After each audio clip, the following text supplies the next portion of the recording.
to use the shifting of gears. Okay. Ito naman P, ano yung P? Parking, reverse, neutral, drive. Di yung mga pang ano na, pang logger na. Limbawa, hindi na kaya. Pag itong P, pag naka-park ka na. Opo. Okay? Pag naka-park na, halimbawa, stop ka na. Opo. Yung doon ka na magpa-park. Okay, yung R, siyempre, umatras ka, reverse. Ang R naman kasi niyan, kailangan, pag naka-R ka, huwag kang mag-release ng preno. Dapat naka-preno ka to the floor, ha? Naka-brake ka. Kasi 100% atras siya. Tama ba? Opo. Pag R, yung R na yan, dapat talaga hindi ka pwede magbitaw ng preno. Kasi aatras talaga, automatic yan. Mag-aatras yan, reverse. Yun ang pinakadelikado sa automatic transmission. Pag nagkamali ka dito, aatras ka agad yan. Huwag kang ano, okay, itong in, Neutral. neutral. Ito, ginagamit yung sa mga traffic.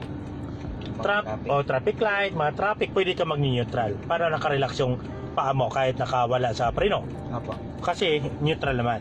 Sundi, huwag kang aalis ng preno nito. Opo. Dapat pa rin naka-hold ng preno. Kasi tatakbo to. Opo. Drive na eh. Opo. Tama, yun. Ibig sabihin yung D, drive. Yung in is neutral. Pwede ka magtanggal ng preno. Opo. Basta naka-handbrake lang. Ito handbrake. Opo. Ayun, ito handbrake. Kailangan mo mag-handbrake. Kasi pag hindi pantay yung daan, pwede mag-move, pwede mag-forward, pwede mag-backward. Opo. Ibig sabihin, pag niyo naka-ano ng handbrake, kailangan sa automatic transmission, kailangan naka-handbrake ka muna naka-neutral. No. Okay, the next is yung R, huwag kang dapat naka-preno ka. Brake. Yun, yung part, o yan, ang parking na yon, pwede ka na makawala pero with handbrake. Handbrake to siya. Okay. Yun ang tamang pag-ano ng handbrake, okay? Yun ang kailangan natin sa part, R, and in, and D. Okay. Part, reverse, neutral, and D.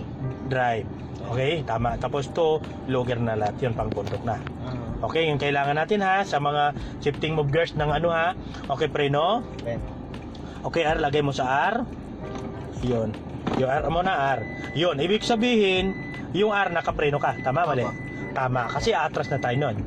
Tama, dapat naka-R, ano yun, naka-reverse doon, nakikita din sa panel board. Yun, ibig sabihin, naka-R ka na. Okay, in. Yun, in. Ibig sabihin, yung ano mo, gears, itong gear mo, nakatapat sa in din.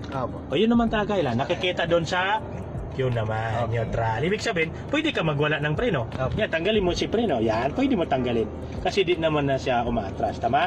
Okay, di, preno ka nun. Yun. Okay, di. Ibig sabihin din na yun na yun. Nakatapat siya di, mag-drive na tayo na. Okay, di pwede magkamali. Kasi mabangga tayo pag nagkamali tayo dyan, di ba? Kasi importante itong ano yung mga gears. Okay, good. Yun ang pinaka-importante sa shifting of gears.